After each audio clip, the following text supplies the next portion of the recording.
I'm the supervising executive recruiter here at CPS HR Consulting. I've been with CPS in my 17th year now, and we focus on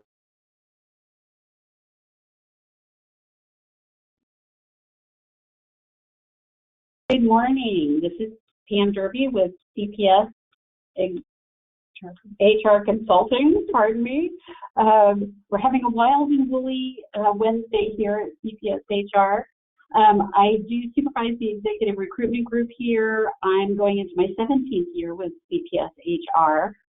We do focus on executive recruiting in our group, but we'll talk about other types of recruiting that we do as we move through our slides today. So thanks so much for joining us. So, Gartner does an awful lot of survey work and focusing on HR practices.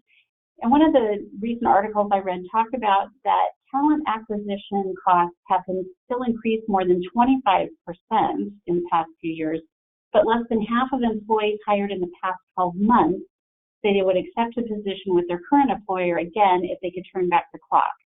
And so we want to talk today a little bit about why, talk about some of the things that you can do to maybe improve your digital recruiting and, answer some questions and help out. So talking about why we've gone to digital recruiting applications, I'm sure that many of you have seen there's more volatility in hiring volume. Now, to say that there have been sharper peaks and valleys in the number of new requisitions opened per month, I have to say that one of the things we've seen is that everything is actually just peaking. We are seeing downturn. We did see a downturn right after the start of the fiscal year this year. We were receiving fewer RFPs, and we surmised that possibly is because of the start of new fiscal years, deciding how much money our organizations that we're working with have for the next year to determine how many recruitments they can do. But certainly we have not seen the downturn that some other organizations seem to see that they are seeing. They have rises, and then in some months, December, for example, and January, they see much fewer requisitions. Frankly, we were very busy in December and January, and then again in January, and receiving more RFPs than it was very steady throughout the year.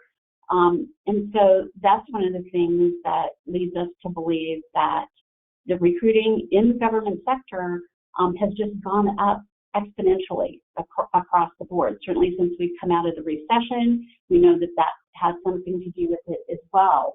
One of the things that's happened at CPS is we are also seeing many more requests for mid-level management recruitment or lower-level management recruitment. And we've actually opened a new section called Recruitment Solutions that is partnered with Executive Search. We do some things together, but they are focusing on mid-level recruiting. They're focusing on doing multiple recruitments. Say you want to do a group of engineers, for example, they're focusing on those types of things. And those are the types of things that we're seeing most uptick in is engineering, planning, those more technically, you need to have technical adeptness for those positions, and we've definitely seen an uptick in that. So we're going to do a little poll now because I'm a little curious what everyone is seeing, but since everybody's trying to use digital recording, it's supposed to, our time still is supposed to be going down. However, this article talked about that from 2015 to the end of 2018, that the time to fill had actually gone up 11 days, from 61 days in 2015 to 72 days in 2018.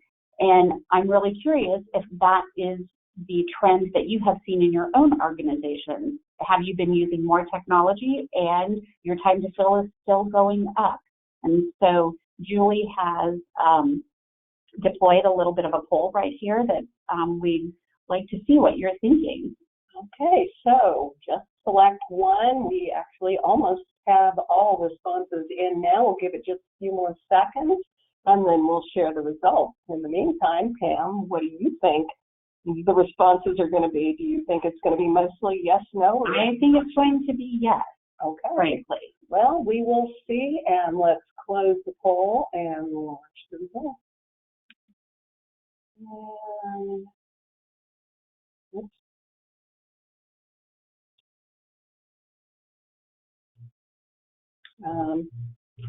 Okay, so I can't tell you. We're having.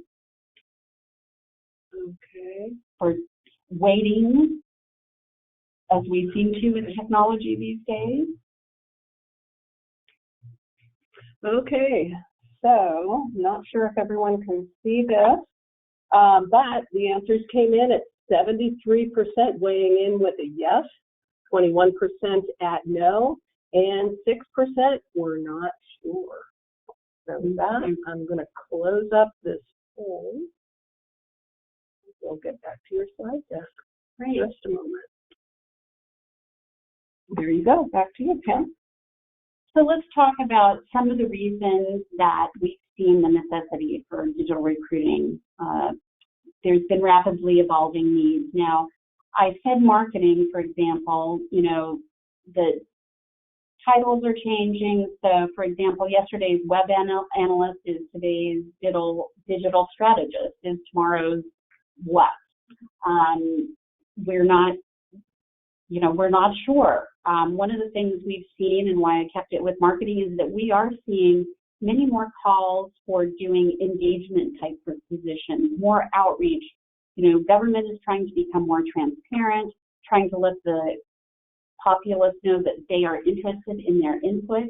And so we've seen an awful lot more calls for marketing types of positions, but those are new types of positions. So what are those going to be called? And what are they from one day to the next with the advent of all the technologies that people in marketing are using?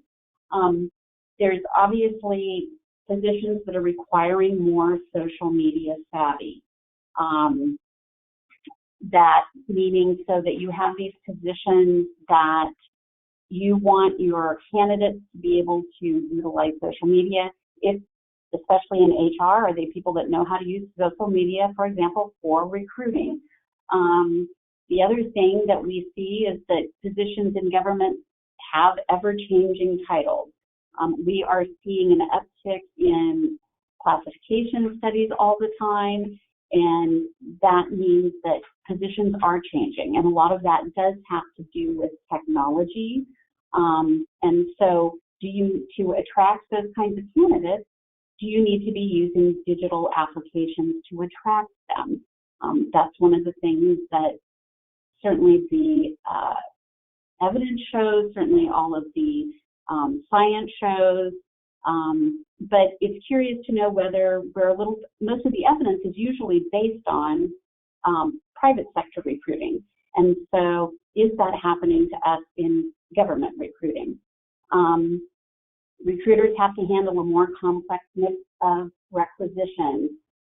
There's more specialized and unfamiliar requirements than ever before. So as I mentioned, you know, are they social media savvy? Are there new technologies that they know how to use? With engineers, traffic engineers, there's, you know, ever-evolving technology that they're using. And so classification studies are not just about changing those titles, but also, obviously, it's about, okay, what do these new job descriptions look like?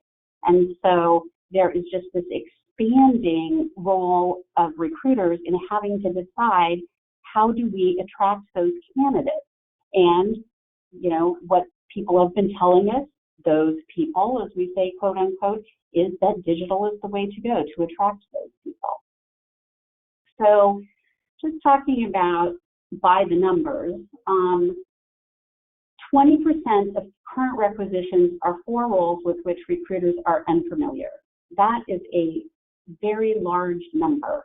And so how do we attract those people if we've never recruited for those types of individuals before? 38% longer to fill unfamiliar roles. Again, are we targeting for those people? Are we using the best technologies to attract those people? 58% of heads of recruiting have difficulty acquiring talent to maintain current business activities. Now, that's more than 50%. It's more than half that they're not able to maintain their current business activities. And I think that most of you probably who are from very rural counties or cities who may be on today, that's what you're experiencing, that you're having such a difficult time attracting candidates that you are not even able to maintain the services that you have built over the years and that your residents are expecting because you don't have the staff to do it. 64% of heads of recruiting report that they have difficulty acquiring talent to support a change in strategy, which of course, that's another huge situation, especially with new technology coming in. You have organizations that are having to change management, they're having to use different utilities, different maintenance strategies, all types of these things with all of the things that spread across the government sector. And then 71%, so a huge number of recruiting organizations recruit for more specialized roles than they did just 5 years ago. And we are certainly seeing this in what we do here at CPS HR. We are receiving requests every day for positions that we have never recruited for in the past. And those are difficult to recruit for because what does that person look like? And how can digital help us with that? Can it help us with that? So let's talk about what the supposed advantages of digital recruiting are. So it can be cost effective. It's immediate. So, if we all have an electronic tether, everybody can see things on their phones. We all know we sit in meetings where people are looking at their phones. So that way it's immediate. Their LinkedIn feed comes up and they can see a position ASAP. Reaching a bigger audience. Well, LinkedIn, job boards, all of those things and apps that they may have on their phone that they're able to look at. I know that our touches on LinkedIn now across our organization where we send out job postings and we share them with the rest of the team here at CPS HR, and then people send them out again. We're reaching more than 10,000 people we know with every one of those touches. And so you can reach a bigger audience, most definitely. Easy. Much of it can be done automatically. I know that with, LinkedIn, oftentimes you just give them some specifics of the job and they can create an ad for you and push a button and it goes out to the places that you want it to go. Careers in government is another example.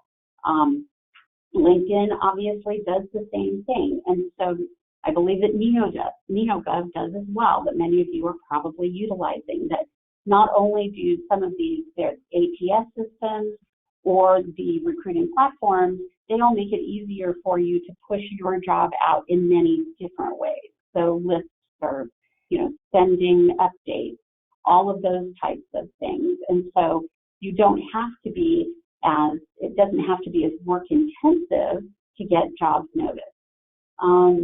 You can make your job ad more dynamic. So meaning that you can add photos. One of the things that we've been talking about here at CPS HR and executive recruitment is that we probably need to be adding videos to some of our, when we're posting something and pushing it out there. Maybe getting, a 30-second video from the hiring manager of our client to say, this is why you want to come work here. Certainly we're working on longer videos for clients to show the advantages to coming to work in their city or county. And so it does lend itself to making things a little more dynamic, making things more visually attractive. It's flexible. So just what it means is that people can look at it anytime. It's not something that they're only looking at during the day when they're working. It's something that they can look at anytime. And, as they tell us all, we have too much screen time at night. We're not supposed to be doing that. We're supposed to be sleeping to do our best work. However, how many people it's the first thing they do in the morning is look at their phone, look at their screen. It's durable. So what that means is that it's continuous. It's something that is there. It can be re-upped easily. It's something that doesn't go away. So just what it says. It's accessible, and of course this is incredibly important in our world today. Accessibility is something that we're all focused on, especially in our government public sector world. We want to make sure that everyone is able to access things, and we have received several questions that I'll address at the end that talk about that. Are people actually able to access this type of job posting? How do they do that? But it's also about those people with obviously ADA situations, or how do you make it so that everyone's able to see this job posting? So it is accessible, but does everyone actually take advantage of that accessibility or know how to use it? And so those are some of the other things we need to discuss today. And it expedites the hiring process. Well, really, what we're seeing is that that may not be the case. If our hiring times are going up and we've been using digital recruiting, what's the basis for that? Does that mean that it's the digital recruiting that is the problem?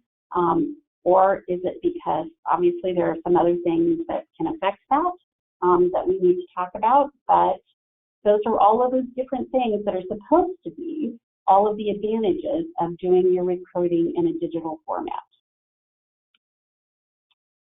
So let's talk about that. So if digital can be more cost effective and it's improved processes, why have the costs risen?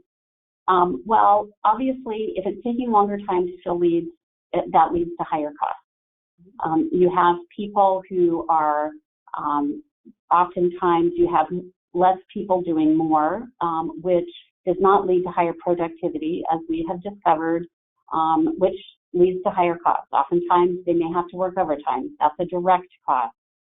They're not doing their best work because they're overworked. They're tired. Again, there's a cost to that. You're not getting your return on investment of your employees' best work if they're having to cover jobs that you're not able to fill. So there's a cost across the board to that situation where it's taking longer to fill. Obviously, we do have an incredibly low unemployment rate now in the U.S., and the employee hiring market is very difficult. We're certainly seeing pools, I would 6 to 7 years ago, certainly during the recession, it was the opposite. I'm sure you all were seeing, 200 applicants for admin tech positions or, entry-level positions. You were getting 600 or 700 resumes at a time. Well, that's not where we are now. When you see that, I saw a sign yesterday for In-N-Out, for example, that their starting wage was $16.50 an hour. And so when you have that happening in fast food, what does it mean for those jobs, say in public works where you're trying to attract people for maintenance, landscaping, etc., where that's where you may be. Now, obviously, you're going to have much better benefits. And how do you let people know that? That's one of the other questions that we received. But that has led, obviously, to these longer times to fill, is that there are not as many candidates out there, and good candidates really have the pick of the job. One of the things that I have said over the last year or so is that if I had one recruitment and my entire team is feeling this, where a candidate didn't withdraw at the last minute when they were already scheduled, they've been through screening, and they were already scheduled for a interview with the client, and then withdrew, I'd eat my hat, as they say, because that is happening all the time. Pardon me, I know that we had a situation last week where a client told me, and it was for a board secretary type of position. We had just done outreach only for them, so we weren't in contact with the candidates after we had encouraged them to apply. However, 5 candidates were invited and only 2 showed up. And so, and I think you're all experiencing that. So, depending on the online platform you choose, you may have to pay a subscription fee or other costs to post your vacancy. And on the flip side of that, usually, everybody's afraid that technology is going to take their job, but rarely has staff been reduced because of that. I think one of the things we have seen we're certainly seeing in the public sector is now that we're really coming out of the recession, that you have new positions coming online.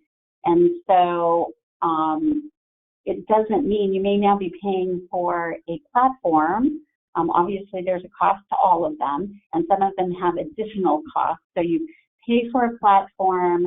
An example is the ATS we use here at CPS in the executive search unit. So we pay for the platform, and then we have to pay extra on top of it. We have licenses that we pay for, and then if we want to pay for job slots, we have to pay for those. We utilize LinkedIn Recruiter, which is the most robust LinkedIn recruiting platform. And many of you probably aren't able to take advantage of that in your cities or counties because it is expensive. But then we have to pay extra for job slots. And we do pay for LinkedIn ads still for many of our clients because that gets to a different audience. And so those costs have not necessarily gone down because you're still paying for staff and you've added this subscription, whatever the case may be, on top of it. Now, another thing that we always hear is that the upside of digital is that it's easier for candidates to apply, which is true. If they have access and they know how to use it, it's easier for them to just push a button basically oftentimes, or put in a nominal amount of information and attach a resume, etc. The downside is it's easier for candidates to apply because it can lead to very poor candidates applying repeatedly. We certainly see that on a daily basis. And especially with programs, if we do general manager searches for special districts all the time. And I didn't mean to leave the special districts out. We love you. We do a lot of work for you. We do general manager searches for many different special districts up and down the state. That general manager title leads itself to people believing that, they don't even really read the ad or the job description. And oftentimes it's because they have their resume in, say, that position got picked up by Indeed. We don't advertise with Indeed, but of course it scrubs for jobs, goes through other sites and scrubs jobs and puts them on their board.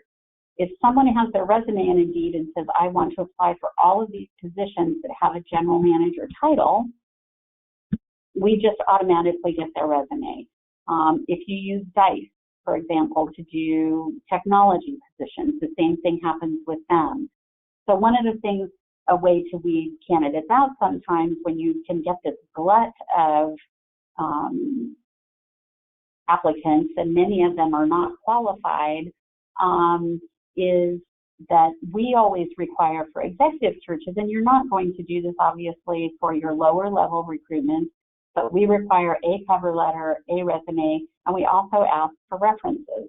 And so when people come through those other types of platforms, we're letting them know that if they want to apply for this position, then they're going to have to go through our process and provide all the documentation that we asked for. And oftentimes that excludes them from the process, and we're not having to vet those resumes and candidates that are not qualified.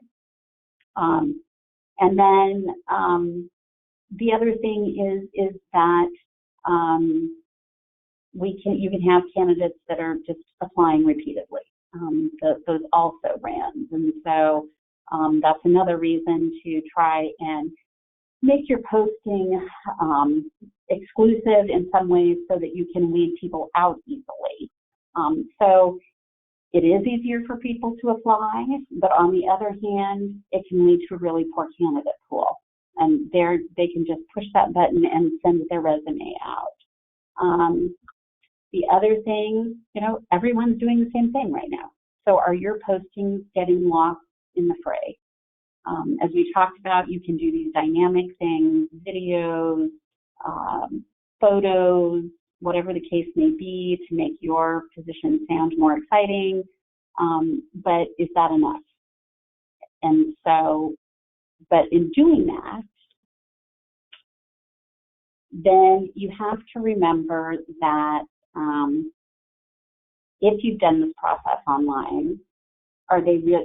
How does it lead to the employee dissatisfaction?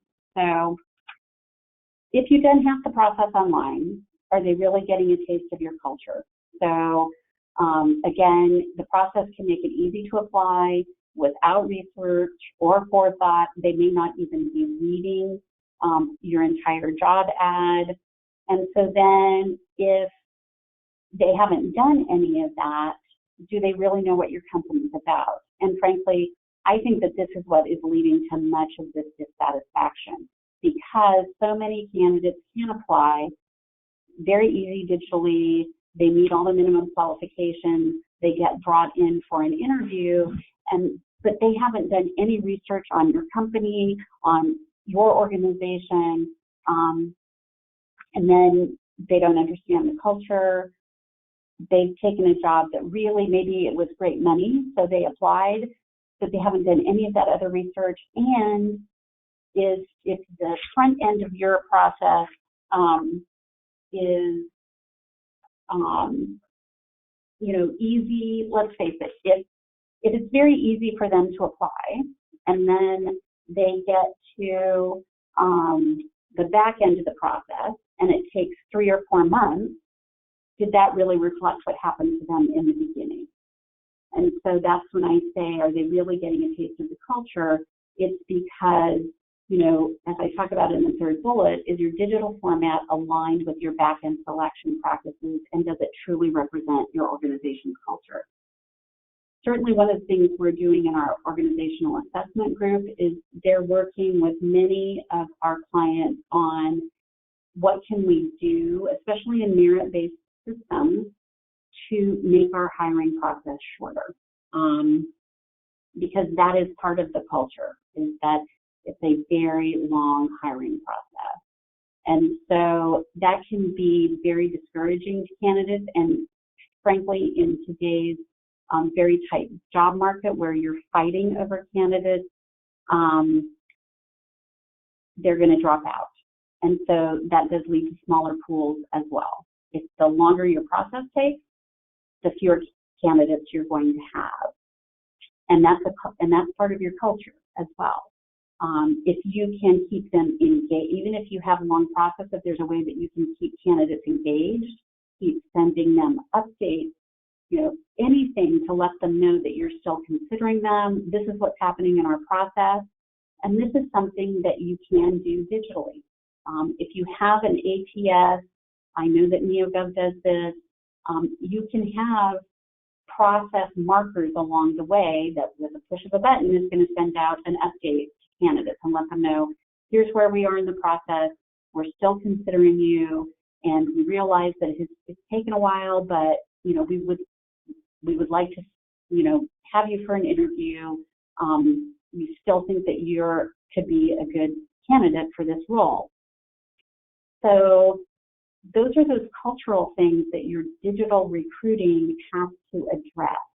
So if you have that long process, then how can digital help you in keeping those candidates in the pool so that all of those formats are aligned? All your selection processes truly represent what is happening in the digital piece and then what is happening in the back end.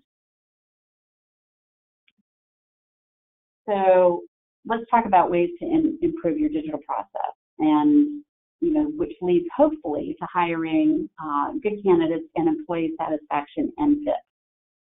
So you don't want to just post the job description, which happens all the time. That is what we've done for years, and frankly, in public sector roles, we're fortunate for many, many years. It wasn't necessarily about the money was probably never quite as good as the private sector, but the reality is that people were drawn to the security, they were drawn to the benefits, and you still want to make sure that you find a way to advertise those things. Obviously, PEPRA has made the retirement situation not as dynamic as it and attractive as it was previously for new candidates, those that you're bringing in the lower levels. But there are ways to still talk about the great benefits that you have. How many days off? Let's face it, we do get many more holidays usually than the private sector does. What's the job advancement look like? Using more dynamic language to describe your organization. What is the culture? Is it collegial? Is it collaborative? Do you have a lot of advancement opportunities? You want to make sure, and it doesn't have to be long, but think about, why does somebody want to come live here, for example? In the rural areas, one of the things that we've done in some of the smaller places is we try to find those candidates that would want to live in that area. So, for example, if it's known for its fishing, it's known for its hiking, it's known for its mountain bike riding, for example.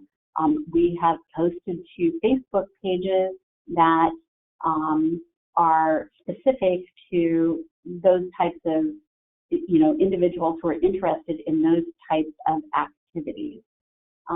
You have to get creative. And so just saying that it's dynamic language, you want to be creative too. You have to think about, why does somebody want to come work here, and find ways to attract them. As I said, we've been doing the video situation.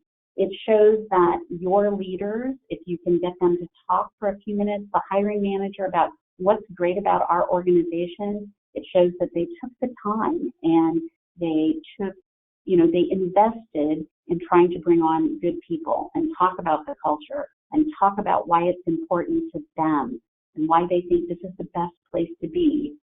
In most of my brochures now, I'm saying that. Why do you want to come to work here?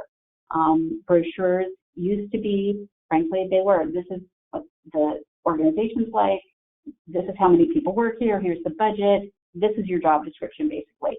And then your ideal candidate, well, we want somebody who communicates well, we want someone who's collaborative, is a great leader, all the buzzwords, basically.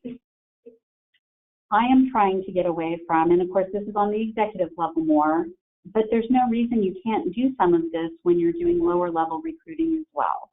I am trying to get away from those big job description situations and really talk more about the ideal candidate. We do an awful lot of talking we do engagement surveys, we do community meetings. There's an awful lot of things we do, of course, at the executive level that you're not going to do, but all of that is about getting information about the way people see it. For the community engagement piece, it really helps you know what people think about your organization, which oftentimes you're here, it's the same people that are going to be in your council meetings, your board meetings, etc. Oftentimes the guest slides, but sometimes you get some feedback that people were surprised. And if you're trying to attract candidates from that candidate pool, that gives you an idea of, okay, these are some of the things that people see about our organization that we didn't know. Do you have a good reputation? And you need to find those things out. An awful lot of organizations really don't understand that the word has gotten out with, the glass doors now. People go on, and let's face it, usually the people who post are the people who are unhappy. And so then if people are reading this is another thing about the digital process, is that people can go out there and read anything about your organization. And so what does that look like? And how can you dispel those notions that people might have from some of those types of posts? So there's an awful lot that goes into that, obviously. I've given you a lot of information about that, but I'm just saying you've got to be creative. However, you've got to be transparent. And government is all about, public sector is all about transparency these days. It's becoming more and more important. You do have to be honest about your culture, the opportunities that exist. Again, having the hiring manager, make that quick video to talk about what they're looking for in the ideal candidate. Why do they want to be there? What are the opportunities? What are the projects that they're going to be working on? You want to talk about, one of the things that we're seeing is, for example, as I said, these technical positions. So planners, engineers, what are the big projects? What are the big capital projects? What are the things that are coming up that they're going to have an opportunity to do? And oftentimes those things get missed when we are hiring for those big groups of candidates. We don't talk about those things. California Park, a couple of years ago, did what I thought was a terrific marketing. They hired a top-notch San Francisco marketing firm, frankly, and spent a lot of money for the state. They're having a terrible time hiring park rangers, and the state frankly pays less than all of local government does, and so the state has a much harder time attracting people, especially when it requires them to have some type of specialized degrees, experience, etc. But they did a terrific hiring process. They did a marketing process that talked about all of the state parks and, had beautiful visuals about what the state parks, what state parks are out there, what do they look like. And it had, I became aphasic and I didn't write down the word, but it had testimonials, It had testimonials from people that are already working there. I'm starting a recruitment now that the organization, frankly, has had a tough time. They've gone through several directors in, not a long period of time. And it's kind of an insulated world where people know one another. And I was at a meeting and a employee that's been there just a year, after the meeting came up to me and said, I would love to give you my feedback and I'd like to talk to you because I've been here a year and I know some of the things that you're probably hearing from some of these long-term employees. They have a lot of gripes, they're unhappy, but that hasn't been my experience at all. And so we're going to use that. We are doing a video and we're going to use that supervisor as a testimonial. Who are those people in the organization that these people are going to be working with? You can use line employees for these things. It doesn't have to be those people it doesn't always have to be the hiring manager. It's why do you want to come work here? Show the entire organization in some way, whether it's in photos. Obviously these things take time, but I think that taking the time to do a video just for your organization is not a bad thing, especially for those of you who live in these beautiful areas, but maybe it's remote, it's difficult to get there, it's small rural population, whatever the case may be. But there are people who, when they see that, I have candidates all the time tell me, when we do that beautiful brochure, I have candidates all the time tell me that brochure was so well put together and I probably wouldn't have thought about applying, but once I saw that and I read through it and I heard all the great things, I really want, it just made me think about this and throwing my hat in the ring. And so that's another thing that you can do. Then another thing is, even if applicants are rejected, you want to brand your non-select response. So you want to make them feel like they'd want to apply again. Sometimes it's that they, maybe they just don't meet the minimum qualifications, they need some more experience, whatever the case may be, but make sure you follow up with them. As I said, our processes can be so long that it is really discouraging to candidates and they can go someplace else now. And so try to make sure that you update people and stay up with them. And even if they don't get the job, that you let them know and brand that non-select response about your organization. And it doesn't just say, sorry, we're not going to look at your resume anymore. Let them know that, say, we have a great organization. These are some of the things we're doing, and we certainly hope you'll apply again. Because you want them to walk away, you want candidates who are not selected to walk away feeling like they got a fair shake and that you really looked at their material. So now I know we have some questions from people. Okay, so first question that has come on in, and please go ahead and continue entering questions into the question panel in your webinar dashboard. But the first one we've received so far is, how do you use digital processes when 70% of your population does not use computers in their daily work and they're not computer savvy? I mean, does that rule them out? Certainly not. So I think that one of the things that we start to think about with digital is that it's just about a computer, and it's really not.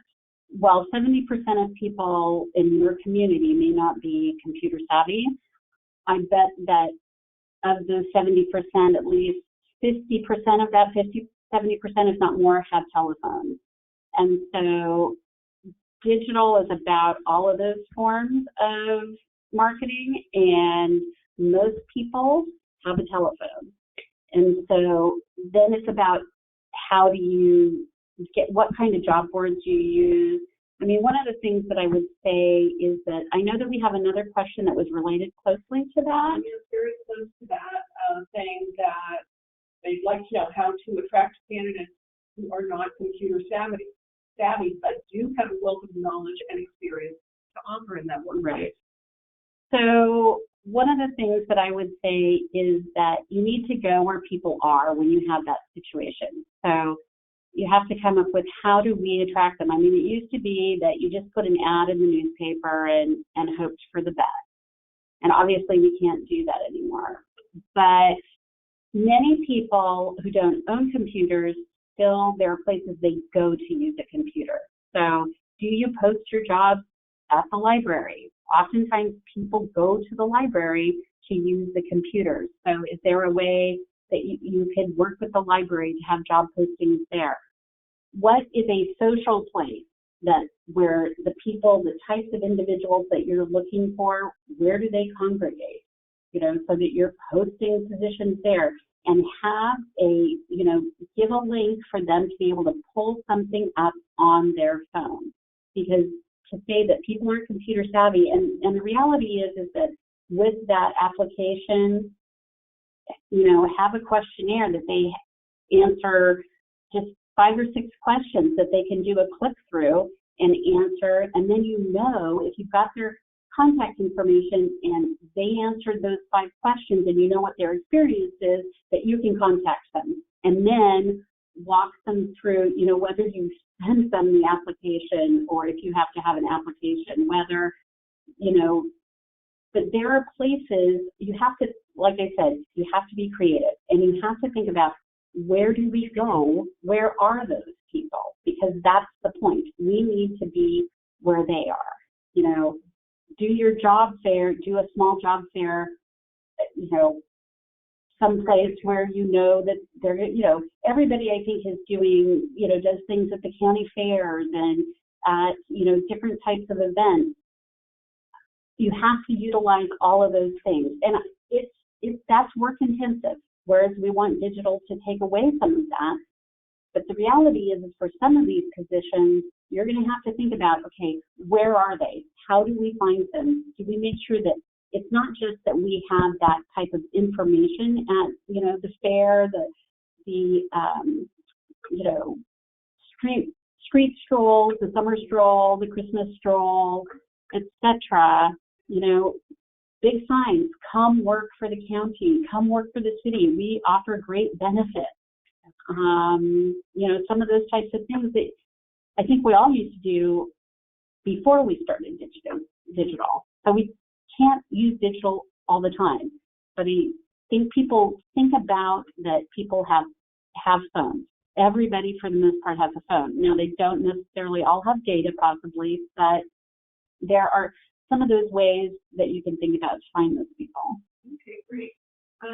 So then this maybe sort of relates also. Someone else had asked the question, talking about their struggle for hiring maintenance positions, public works, grounds, buildings, and looking for ideas. So those same ideas would apply. Yeah, those same ideas really would apply. And, you know, go to, even if it's you have interns or that you go and you have paper flyers that, I mean, people can find it annoying, but doing the windshield thing at places, go to car shows and in the parking lot, say, we've got these positions open, here's where you go to find out about this, and list some of the benefits of coming to work for your organization, because the reality is that people in those positions, these are great jobs for them. And I know a lot of organizations that I talk to, they're going into the high school now because, in having, have connections with the high school, have connections with the junior colleges.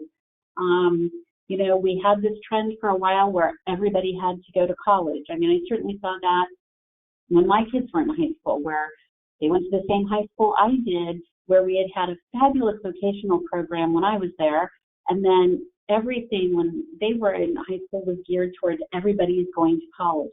So I knew, I lived, frankly, in a rural agricultural community. I knew that wasn't the case. And so I have seen it turning back. Our high school was one of the few that had a welding certificate program. So those kids could leave high school with a welding certificate and walk into a job where they were making $20 or $25 an hour for an 18-year-old. So those are all of those types of things that you have to think about. And I know there's not enough of us to go around. I know we're all really busy, but it's like coming, have that brainstorming session and say, okay, what are some of the things that we can do that we can replicate several different places to get the word out to people? Excellent, thank you. So here's another question that came in asking about what are the most cost-efficient ways to advertise or promote jobs online? So that's a great question, because getting the most bang for the buck. I would say that more and more people are on LinkedIn all the time, and a really cost-effective way is to make sure that you're connecting with people. This doesn't work as well necessarily for some of your entry-level positions. People may not have found it yet, but certainly for mid-level management positions, more and more people are on LinkedIn. The more contacts you have, the more people you're reaching. Every like, that's the digital situation and that's free. So to start there is a good place to start. I'm not convinced. We're hearing all the time that Facebook has really gone away. One of the things that we're doing with our Facebook page here at CPS for executive search and recruitment solutions that we're going to be launching very soon is not focusing so much on job openings, but focusing on candidate experience and things that can help candidates and, just some general knowledge types of things. And so, that's a way. We use a ad agency here at CPS that does a great job. We send them the text and they place all our ads for us. Again, you're going to want to do that for middle management and above, and that's not cheap necessarily. But, there's an awful lot of job boards that are free. Make sure, and I'm sure you're all doing that, you're using your Western City and your CSAC and, those types of things. But you need to make sure, obviously, that, I think that I'm sure you're all utilizing these, but making sure that you're utilizing the appropriate title organizations, so whether that's CSMFO, and make sure that you're utilizing the people in your organization for those types of positions and making sure that they are doing things digitally as well.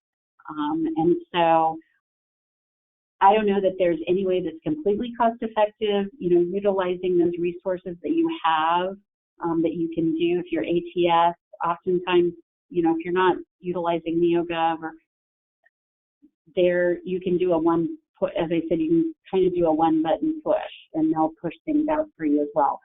Careers in Government offers discounts and they cover an awful lot. If don't know Corey, they're an awfully good place to start as well. And they have they do a lot of diversity push. They have a lot of social media push. And if you're utilizing them throughout the year, they will give you discounts and things as well. But they're also a good place to start because they will cover many places at one time for you. Okay, terrific. And so one other question that came in is about the responses to the candidates that were not selected. Are you then suggesting that you should write a personalized response to the unsuccessful candidates, or do you have sort of a template that generally says, please try again, right. I'm sorry? Yeah, so that works both ways. Obviously, in executive search, when candidates get to the interview phase, we always touch base with them personally. And sometimes it's only an email. It used to be that we called everyone, but frankly, people don't answer their phones as much as they used to.